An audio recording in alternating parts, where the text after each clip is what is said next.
Hello everyone, this is Defense Politics Asia, and this is opinion piece, just my 5 cents, my random opinion about how what is going to come in the coming month, where the Russian forces, with all the mobilized troops, with all this tension, in the Belarus region, where they are talking about, maybe they're gonna invade from the north, or they'll restart the Kharkiv front, or maybe they will actually go into the western side of Ukraine. So I just want to have this small little video and just discuss where are the possibilities that the Russians could, strategically speaking, start a new phase of offensive against Ukraine, where most of the front seems to be pretty much stuck. So currently, we have the Russian forces trying to hold this line here, where they are trying to prevent Ukrainians from attacking into Luhansk. And they are currently pushing. I know there's a lot of icon here, but they are pushing in the Kharkiv region, the Bakhmut region, and they are holding up the line here in the Donetsk front, and they are doing some limited push in this region. Ultimately, the goal of the Russian forces is to capture the entire of the Zaporizhia region, the entire of the Donetsk region, the entire of the Luhansk region, and also the entire of the Kherson region, because these regions have been recognized by the Russian government as Russian territory. They have already annexed this region, even in places where the referendum is actually not done. It's a very flawed referendum, definitely nothing close to legitimate, to be honest. And however, this is what it is. The Russians has already committed to it, and they will fulfill it. The question is how. Currently, the Wagner group is operating in this front here, in the Bakhmut front. The militias are holding the lines in the Donetsk front, and over at the Oskil region, where the Kupiansk front and the Sviatove, Crimea, Liman front is, this area is being operated by the Russian military itself. So for the Bakhmut front, this one is actually the most difficult front.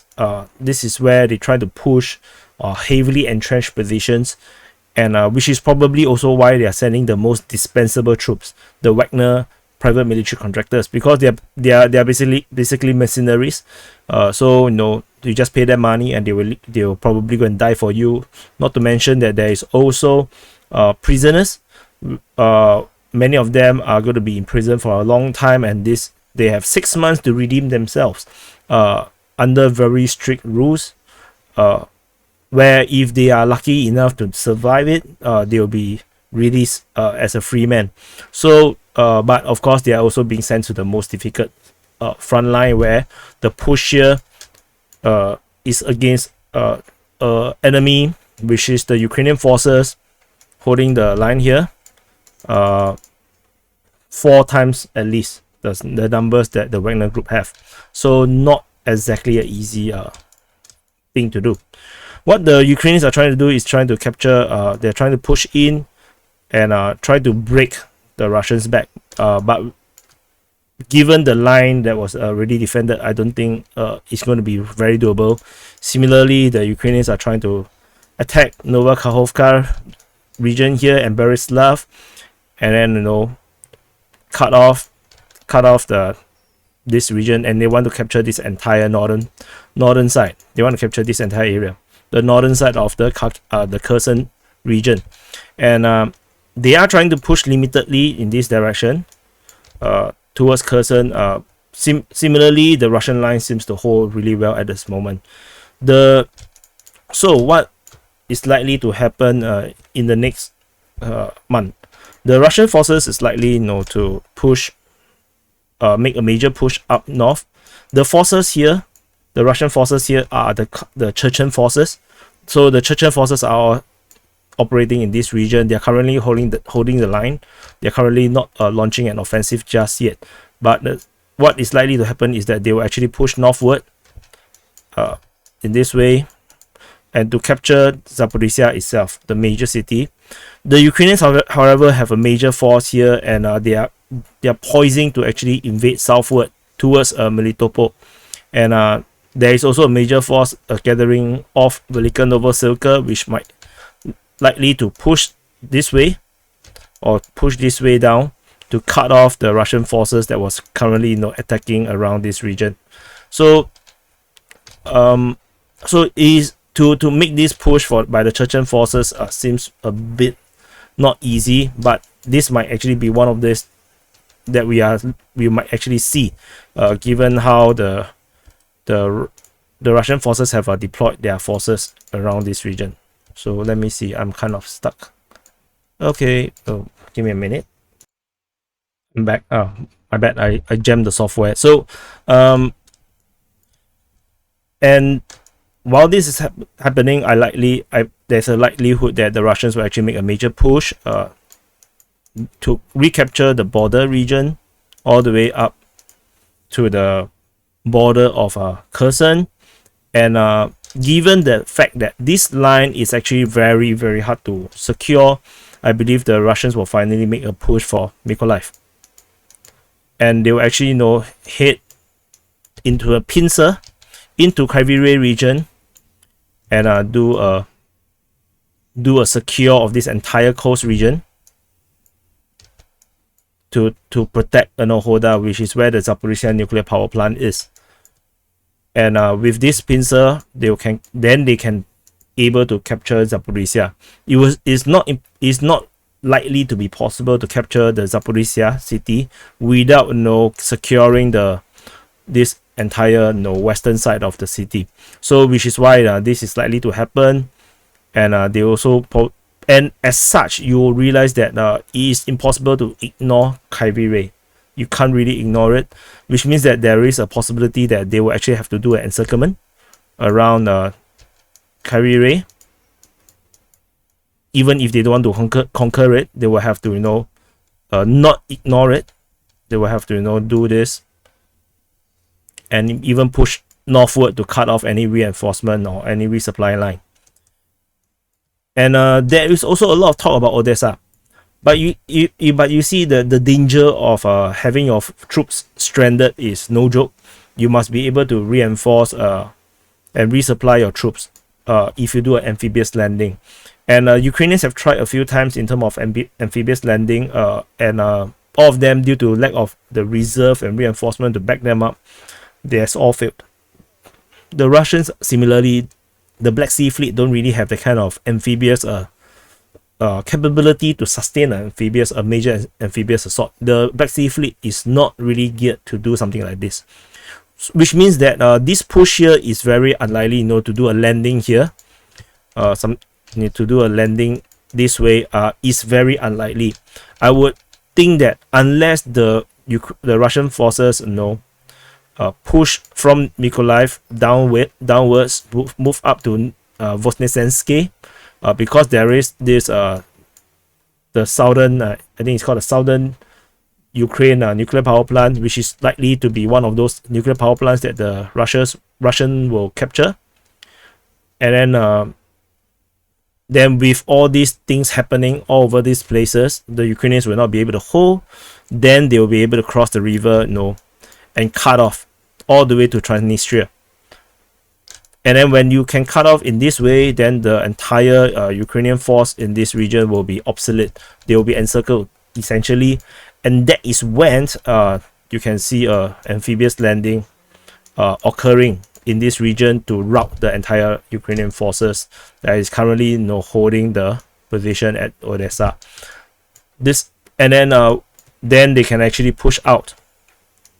This way they can push out, and then they can link up with the entire Transnistrian forces at this badly drawn banana.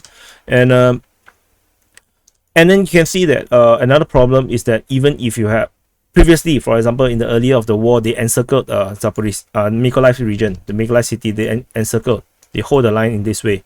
Is insufficient, and which means that there is, and this is too open, which means that the Russian forces will have to push out further to Bashtenka, and then they have to, no choice, they have to push in this way. Yes, a lot of arrows, I understand, but it's a fantasy scenario in this, of course, because it's just an analysis of what is likely to be happening, and then this is the southern front at this juncture. The likelihood that how the Russians will actually try to end is to either end it along the river, or they will actually try to reduce the front line. The shortest front line, I think you can actually hold is maybe like this. On the southern front, I'm talking about the southern front, maybe like this or maybe like this. So something like this. Or if you want to really follow the border, the Russians may actually follow this border. That means they will capture the entire of Kropyvnytsky, and the entire of Mykolaiv, and the entire of Odessa. So because this part is also Odessa region. So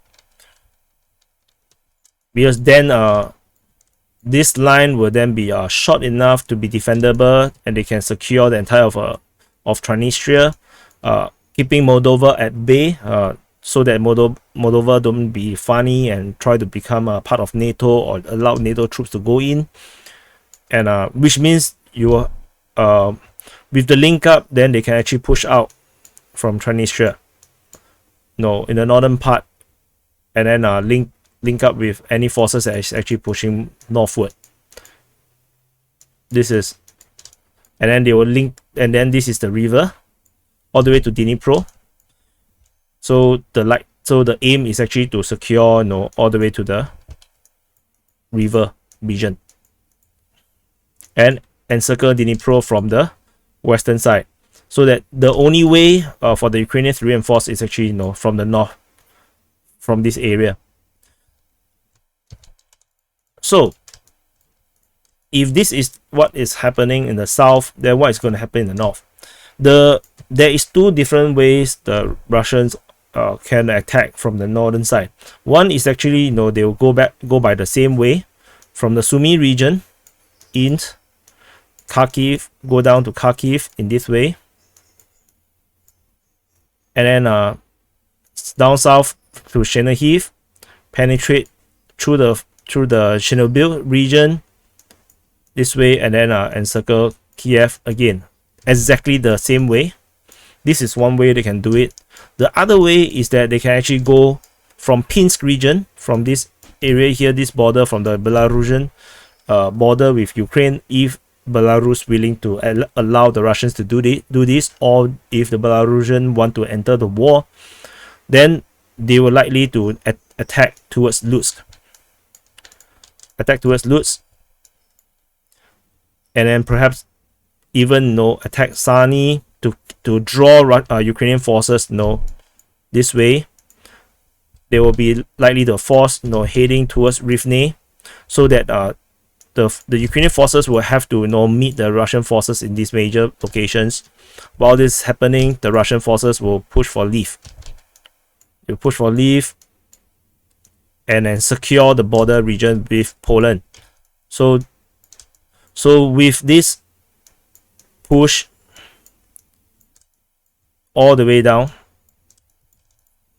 the border region, the entire border region with Poland and I think the Slovakia will be totally broken, and there will be no reinforcement will be able to come in anymore. They will not be able to come in. That means that it will be the Ukrainian forces will not be able to resupply, to get new equipments, heavy equipments, and it will be nearly impossible to fly into Ukraine from Poland as well. It will be very, very difficult. And then all is left is Romania. If I'm not wrong, this is Romania. Am I right? Am I right? Let me check. Wait. Yeah, it's Romania. I just checked the map. So and Romania is not so aggressive against the Russians at this moment. I do not think the Romanians were there to enter the war like this. So the Ukrainians will be caught in the bind, because you have a southern front you need to handle, the entire eastern front, and then now you suddenly have to stretch all the way backwards to take this western front.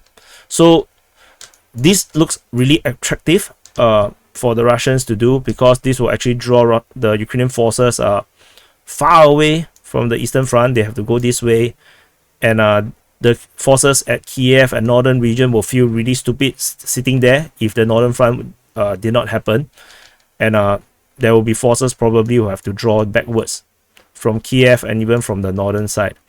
However, if the northern front happens again, the Russians push through, then the Ukrainians will have to draw forces from the eastern front to the north, or even have to hold forces up in Kharkiv region again, and this will make the defenses over here at the Bakhmut and the Donetsk front weaker, and give the Russians more opportunity to break through, particularly talking about the Wagner group, or the Russians, if they have enough forces, they can do both. But given 300,000 mobilized troops, it's unlikely that there will be enough troops to do both sides. The Russians can only choose one. Perhaps 150,000 troops out of the 300,000 will be used in this front in the north, or this front on the west, and the Russians will have to choose it, while the other 150,000 will be used to reinforce this southern part and this Oskil river side. The 300,000 is still insufficient, to be honest, to capture even Kiev, because this is a huge expanse of ground. This is a huge expanse of territory to capture. So my personal view is that there is likely to be another round of partial mobilization, and then another round of partial mobilization, all the way to the Russians have at least 1 million troops, regular troops, 1 million regular troops, not counting the Chechen forces, not counting the Wagner groups, the militias, up to 1 million troops, in order to really subjugate Ukraine. And the Ukraine's option is very limited, because the Ukrainians do not dare to invade into Russia itself, because that will actually trigger a declaration of war from Russia, which then Russia will immediately be able to draw up more than 1 million troops, even 2, 3, 4 million troops if they choose to, and that will immediately collapse the entire Ukrainian war effort. So, which is also why we are not seeing the Ukrainians launching into a ground offensive into Kursk. No, it's not happening. Or Belgorod, not happening. This is just not happening, because the Ukrainians know their limitations. So that's why they are doing their best, to push this way and capture Kherson. However, even that, you can see based on the expanse of the map, the Kherson region is just so tiny with the grand scale of what Ukraine is. And of course, all these arrows, looks very fantastical. Yes, they are fantasy, because if you are talking about such small arrows taking months, these big arrows will take a much longer time, unless it's really undefended, like the first month of the war, where the Russians are able to push all the way to Kiev with little to no defenses, because the Ukrainians really wasn't expecting the Russians to push in from the north. And now it's different. The Ukrainians are heavily entrenching themselves, not as heavily as the Eastern Front, but at least they are preparing the entire northern region with mines and defenses to prevent against a northern incursion. But anything could happen, or perhaps all this will not happen, and then we'll only probably look at the southern front side, because Putin has proved to be really very conservative in terms of his war efforts. So there's a high chance that maybe he will not do something so dangerous. But of course, I'm also wrong, because he did that in the first month of war.